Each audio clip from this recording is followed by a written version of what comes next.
Japan का moon mission तैयार है। भारत की चंद्रयान 3 के बाद चंद्रमा पर इस दोस्त देश ने लगाया नंबर। 26 अगस्त को लॉन्च करेगा मून लैंडर। जापान भी चंद्रमा पर लैंडर भेजने को तैयार है। जापानी लैंडर को 26 अगस्त को लॉन्च किया जाना है। इस मिशन के जरिए जापान चंद्रमा की सतह पर सटीक लैंडिंग की तकनीक का प्रदर्शन करेगा। जापानी वैज्ञानिकों ने पहले से ही चंद्रमा की सतह पर अपने लैंडर को उतारने के लिए जगह खोज रखी है, मतलब पॉइंट आउट कर लिया है। दुनिया भर में चंद्रमा पर कब्जे की होड़ मची हुई है। हर देश चंद्रमा की सतह पर अपने लैंडर को उतारने की कोशिश में लगा हुआ है। भारत का चंद्रयान 3 भी 23 अगस्त को चंद्रमा पर उतरने का पहला प्रयास कर चुका है। इसी बीच जापान ने चंद्रमा पर अपने लैंडर को भेजने के लिए ऐलान कर दिया है। जापानी एरोस्पेस एक्सप्लोरेशन एजेंसी जाक्सा ने बताया कि 26 अगस्त को जापानी समय अनुसार 9.24 बजे स्मार्ट लैंडर SLIM को भेजने की तैयारी कर रहा है। आपको बताएं कि लैंडर को भेजने के बाद इस मून लैंडर को H2A रॉकेट के जरिए लॉन्च किया जाएगा। महत्वपूर्ण क्यों है जापान का मून मिशन? स्मार्ट लैंडर या स्लिम अपने नाम की ही तरह छोटे पैमाने का मून मिशन है, लेकिन इसमें बड़ी महत्वाकांक्षाएं जुड़ी हुई हैं। लैंडर का मुख्य उद्देश्य सटीक चंद्र लैंडिंग तकनीकों का प्रदर्शन करना है, जो अधिक चुनौतीपूर्ण लैंडिंग क्षेत्रों को और अधिक पहुंच योग्य बनाने में मदद करेगा। जापान का स्मार्ट लैंडर 7.9 फीट 2.4 मीटर ऊंचा, 8.8 फीट 2.7 मीटर चौड़ा और 5.6 फीट 1.7 मीटर गहरा है।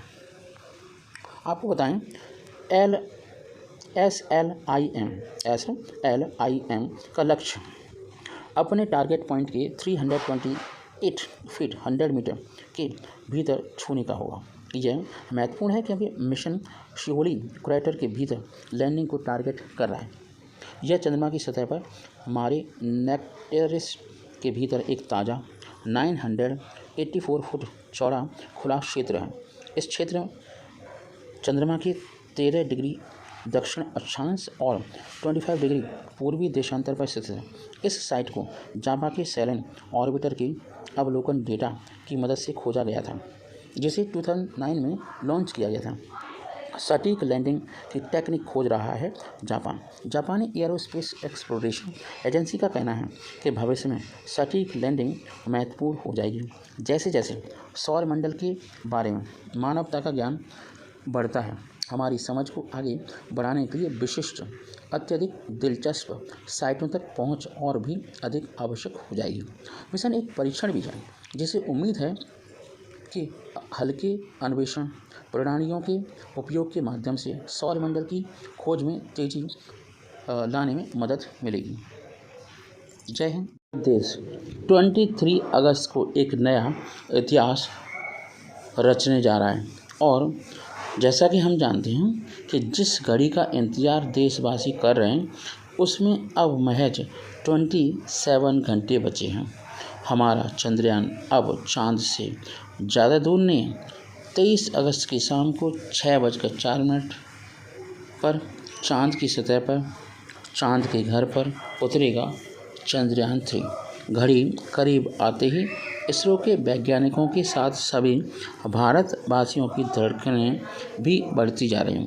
इससे अलग ISRO chief S Somnath full confident में हैं।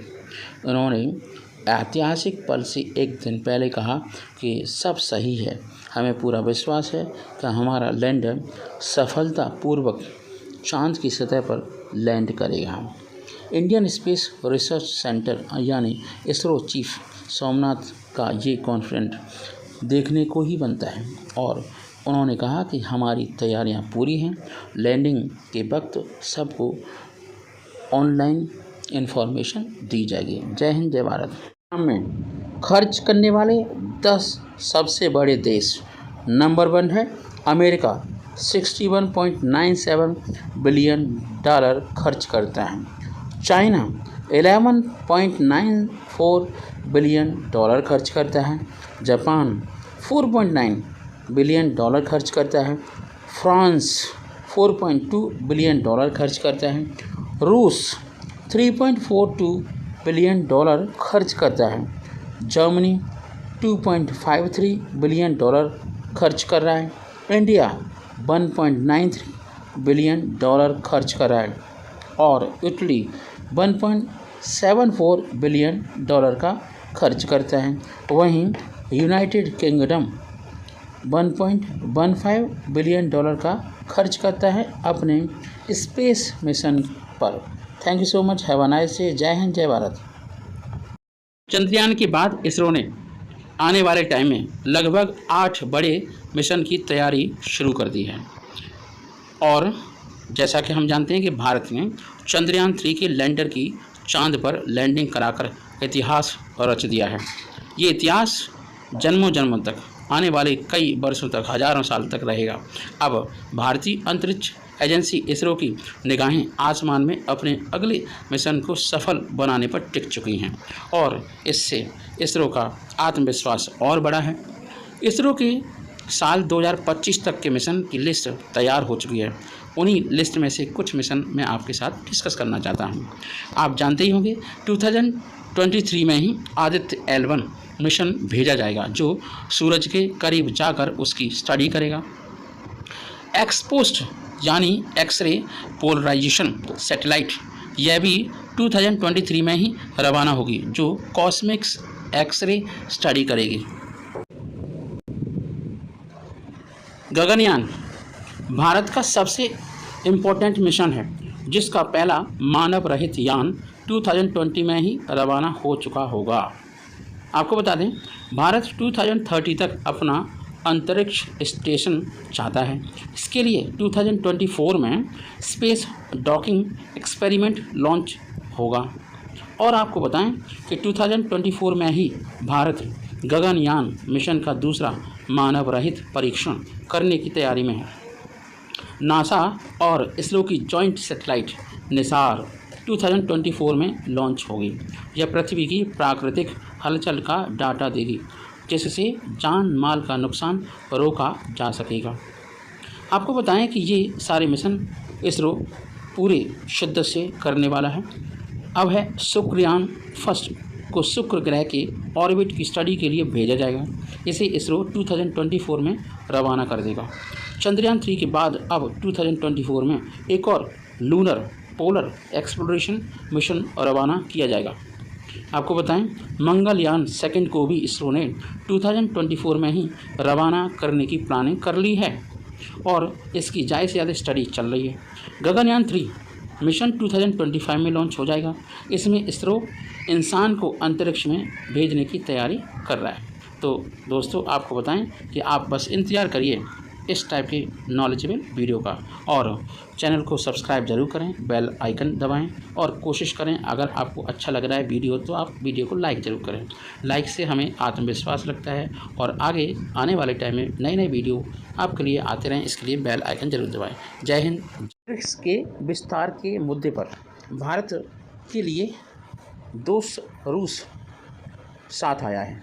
हम सब जानते हैं भारत ने ब्रिक्स के विस्तार का समर्थन तो किया है और भारत ने ब्रिक्स के विस्तार के लिए मानदंड बनाने पर भी जोर दिया है। भारत की कोशिश ये है कि इस संगठन में भारत के रणनीतिक भागीदार नए सदस्य के रूप में शामिल हों। उसी के साथ साथ भारत के इस प्रयास को रूस का भी समर्थन मिल गया है। जैसा कि हम सब जानते हैं, जोहान्सबर्ग में ब्रिक्स देशों की बैठक चल रही थी। दक्षिण अफ्रीका में चल रहे ब्रिक्स शिखर सम्मेलन में भारतीय प्रधानमंत्री नरेंद्र मोदी ने ब्रिक्स के विस्तार का समर्थन करके चीन के दाव को फेल कर दिया है। बात ऐसी है कि चीन चाहता है कि अमेरिका के खिलाफ एक संगठन तैयार हो। चीन हर चीज़ को पोलराइज करके अपने पाले में डालना चाहता है, लेकिन ब्रिक्स के कुछ दोस्त या देश या कह सकते हैं इन 5 देशों के अलावा और भी 23 देश हैं जो ब्रिक्स में शामिल होना चाहते हैं। तो वो तो चाइना, रसिया और अमेरिका सबसे अच्छे संबंध हैं, तो वो कैसे समझ सकते हैं, वो कैसे सपोर्ट कर देंगे चाइना को। भारत ने ब्रिक्स में नए सदस्यों के चुनाव और मानदंडों को लेकर एक आम सहमति बनाने में बढ़त बना ली है। यही नहीं, भारत को उसके प्रयास में और दोस्त रूस का भी पूरा भरपूर साथ मिला है। भारत की कोशिश है कि ब्रिक्स में हमारे रणनीतिक भागीदार देश UAE, सऊदी अरब, इंडोनेशिया और मिस्र ब्रिक्स के नए सदस्य बन जाएं। इससे पहले कि चीन की कोशिश थी कि ब्रिक्स को पश्चिमी देशों G7 और क्वाड के खिलाफ खड़ा किया जा सके। चीन इसमें अमेरिकी विरोधी देशों को एक साथ शामिल करना चाहता है। चीन की इस चाल का भारत और ब्राज़ील ने भरपूर विरोध किया और उसकी इस चाल को नाकामयाब कर दिया। भारत ने हमेशा इस बात पर जोर दिया है कि ब्रिक्स के विस्तार से पहले नए सदस्यों की संख्या और उनके लिए समुचित मानदंड, मतलब जो भी आपके क्राइटेरिया हो सकते हैं, वो सब। रूस ने अब भारत के ब्रिक्स के विस्तार को लेकर रुख पूरी तरीके से भारत का जो समर्थन है उस रुख के साथ अपने आप के वक्तव्य दे दिए हैं। सूत्रों ने बताया कि रूस ने इस बात का भी समर्थन कर दिया है कि ब्रिक्स को क्वाड या G7 के खिलाफ खड़ा नहीं किया जाना चाहिए। इससे पहले चीन के राष्ट्रपति ने कहा था कि विरोध चाहे कितना भी हो लेकिन ब्रिक्स का विस्तार होकर ही रहेगा। ब्रिक्स में अभी भारत, रूस, चाइना, ब्राज़ील और दक्षिण अफ्रीकी देश है ना आपके शामिल हैं। हम जानते हैं जिनपिंग ने ये भी कहा डाला कि चीन की DNA में विस्तारवाद नहीं है। उन्होंने कहा कि ब्रिक्स देशों को बहुध्रुवीयता का वास्तविक रूप से पालन किया जाना चाहिए। शी ने कहा कि हमें वैश्विक शासन को और न्याय संगत और समतापूर्ण बनाने के लिए ब्रिक्स परिवार में और भी देशों को शामिल कर समूह का विस्तार करने की प्रक्रिया तेज करनी होगी और इसकी ज़रूरत भी है। बता दें कि ब्रिक्स है ना में PM मोदी ने अपने भाषण में समर्थन का तो भरपूर समर्थन किया, लेकिन आपको बताएं कि PM मोदी ने बुधवार को ये भी कहा कि ब्रिक्स के विस्तार का भारत पूरा समर्थन करता है और आम सहमति से इस दिशा में आगे बढ़ने का स्वागत भी करता है। लेकिन आपको बताएं कि अंतरिक्ष अन्वेषण, इन्फेक्शन या कह सकते हैं और रिसर्च सहित कई क्षेत्रों में समूह के सदस्य देशों के बीच सहयोग का दायरा और बढ़ाने के लिए 5 सुझाव भी दिए। अधिकारियों के अनुसार जोहान्सबर्ग में ब्रिक्स, ब्राज़ील, रूस, भारत, चीन, दक्षिण अफ्रीका की शिखर बैठक के दौरान मोदी ने समूह से ध्रुवीकरण नहीं बल्कि एकता का वैश्विक संदेश भेजने का आह्वान किया। उन्होंने संयुक्त राष्ट्र सुरक्षा परिषद UNSC में सुधार के लिए समय सीमा निर्धारित करने की भी अपील कर डाली। प्रधानमंत्री कई बहुपक्षीय वित्तीय संस्थानों, विश्व व्यापार संगठन WTO में सुधार करने और ब्रिक्स के प्रस्तावित अंतरिक्ष अन्वेषण समूह का गठन किए जाने का भी समर्थन किया। आपको बता दें कि शिखर बैठक के पूर्ण सत्र को संबोधित करते हुए PM मोदी ने कहा, भविष्य के लिए तैयार होने में प्रौद्योगिकी एक महत्वपूर्ण भूमिका निभा सकती है। उन्होंने डिजिटल क्षेत्र में विशेषज्ञता साझा करने के लिए भारत की तैयारियों की भी पेशकश की। मोदी ने कहा कि भारत ब्रिक्स की सदस्यता का विस्तार करने का पूरा समर्थन करता है और इस पर हमारी सहमति भी है और ब्रिक्स का विस्तार समूह के वार्षिक शिखर सम्मेलन में एक मुख्य विषय ये भी है क्योंकि सऊदी अरब, संयुक्त अरब अमीरात UAE और अर्जेंटीना सहित लगभग 23 देशों ने ब्रिक्स की सदस्यता पाने के लिए एक एप्लीकेशन किया है। दक्षिण अफ्रीका के राष्ट्रपति सिरिल रामाफोसा ने कहा कि ब्रिक्स देश इसके विस्तार पर चर्चा कर रहे हैं। उन्होंने कहा कि उम्मीद है कि हम इस विषय का एक स्पष्ट समाधान ढूंढ लेंगे क्योंकि हमने इस विषय पर आपस में चर्चा भी की है। वहीं भारत में सूत्रों के अनुसार देश समूह में नए देशों को चुनने के लिए आम सहमति बनाने के लिए अग्रणी रहा है और अर्जेंटीना ने साथ दिया है और ये बैठक लीडर्स रिट्रीट में डिस्कशन हुआ इस टाइप की बातों का। जय हिंद, जय Bharat. Every astronaut thinking about Mars. It's nearly impossible to send manned mission to the Mars. NASA scientists explain why. We know that the Chandrayaan 3 has landed on the moon. The people are already excited about India's upcoming missions. Among the ideas, the missions to send a man to Mars remains on the top. However, it's nearly impossible to send man mission to Mars due to some important reasons. Mars is a perfect inspiration for the science fiction stories. It is recognizable and well studied, yet it is also unique and far enough away to entice fantastical experience. Hollywood has created several science fiction movies about men going to Mars. The Martian is a closet movie that attempts to explain the problem humans will have while exploring the red planet. However, it ignoring space radiation also. the most challenging subject that astronauts face. What? Chandrayaan 3 has landed on the moon, but it was easy. Everybody was excited for that. But how we reach on Mars? Because the mission to send a man on Mars remain on the top. Means Mars mission having a top list in each and every country. It may be 1, 2, 3, 4. The Indian Space Research Organization launched the Mars Orbiter mission in 2013. NASA also launched Perseverance, a small robotic helicopter, Ingenuity, and associated delivery system as part of NASA's Mars exploration program. While India and several other nations are working on various projects around Mars, no one has been able to send a human to the red planet because due to the a lot of reasons and lack of technology also. SpaceX CEO Elon Musk claims he will transport around 1 million people to Mars by 2015. But how can possible? NASA's scientist Dr. Michelle Thaler explained that why with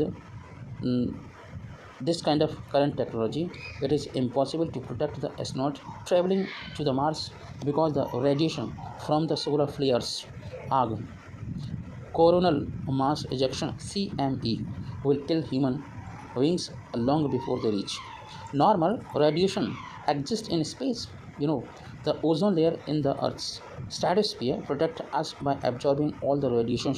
However, it expands multifold when a solar flare erupts on the sun or a CMC sweeps over an area in space. But in a recent discovery, we found that correlation between the dying clouds of the Neptune and rising solar activity. If the sun can impact Neptune, the farthest planet in our solar system, it can affect our spacecraft also, which traveling between Earth and Mars. Dr. Thaler also told that radiation can cause radiation poisoning, various type of cancer, degenerative genetic disorder, even death. NASA astronaut Sam Love told the US Sun that there is a simple no chance of the creating a human colony on a Mars by 2050 until we discover a new technology that can protect us. आपको मालूम है चंद्रयान 3 का budget Hollywood के Christopher Nolan की film Interstellar से भी कम है। इस पर दुनिया भर के बहुत सारे अमीर आदमी और सबसे बड़े अमीर आदमियों के बीच एक जंग सी छिड़ गई है। और एक्स पूर्व में ट्विटर पर एक पोस्ट का जवाब देते हुए कहा, मिशन भारत के लिए अच्छा है। चंद्रयान 3 काफ़ी फेमस मिशन है। बता दें कि स्पेस एक्स पर न्यू थिंक नाम की आईडी से पोस्ट किया गया है, जिसमें चंद्रयान 3 और इंटरस्टेलर मूवी का पोस्टर लगा हुआ है। एक्स पर किए गए इस पोस्ट में लिखा है कि आपको आश्चर्य होगा कि चंद्रयान 3 का बजट 75 मिलियन है और यह हॉलीवुड की पिक्चर मूवी इंटरस्टेलर 165 मिलियन से भी कम है। इस ट्वीट तेज़ी से वायरल होने लगा है। अब इस ट्वीट पर एलन मस्क ने भी अपनी प्रतिक्रिया दी है। टेस्ला और स्पेस एक्स के मालिक एलन मस्क ने एक्स पर एक पोस्ट के जवाब में चंद्रयान 3 मिशन की तारीफ की। ये तारीफ चंद्रयान 3 मिशन को लॉन्च करने के बजट की वजह से की गई। लोग जमकर कर रहे हैं लाइक। एलन मस्क के इस जवाब को 60,000 से अधिक बार देखा गया है। इसी के साथ ही शेयर 1900 से ज़्यादा लाइक्स भी आ चुके हैं। बता दें कि साल 2013 में भारत मार्स मिशन के गगनयान का बजट भी हॉलीवुड फिल्म ग्रेविटी। भारत के मून मिशन के बजट पर एलन मस्क ने कह दी बहुत बड़ी बात। अब उस बात को लेकर के सोशल मीडिया पर काफ़ी चर्चा हो रही है। चलिए आइए बताते हैं आपको, डिस्कस करते हैं। चंद्रयान 3 का लैंडर मॉड्यूल सफलतापूर्वक चांद के साउथ पोल पर उतर चुका है और भारत नंबर 1 देश बन गया है पूरे वर्ल्ड में। चंद्रयान 3 मिशन की चर्चा इस समय पूरी दुनिया में हो रही है। चंद्रयान 3 के बजट पर एलन मस्क ने भी अपनी प्रतिक्रिया दी है।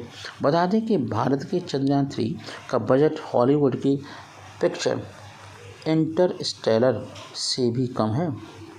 और आपको बताएं कि चंद्रयान 3 का लैंडर मॉड्यूल बुधवार की शाम को सफलतापूर्वक चांद के साउथ पोल पर उतर गया।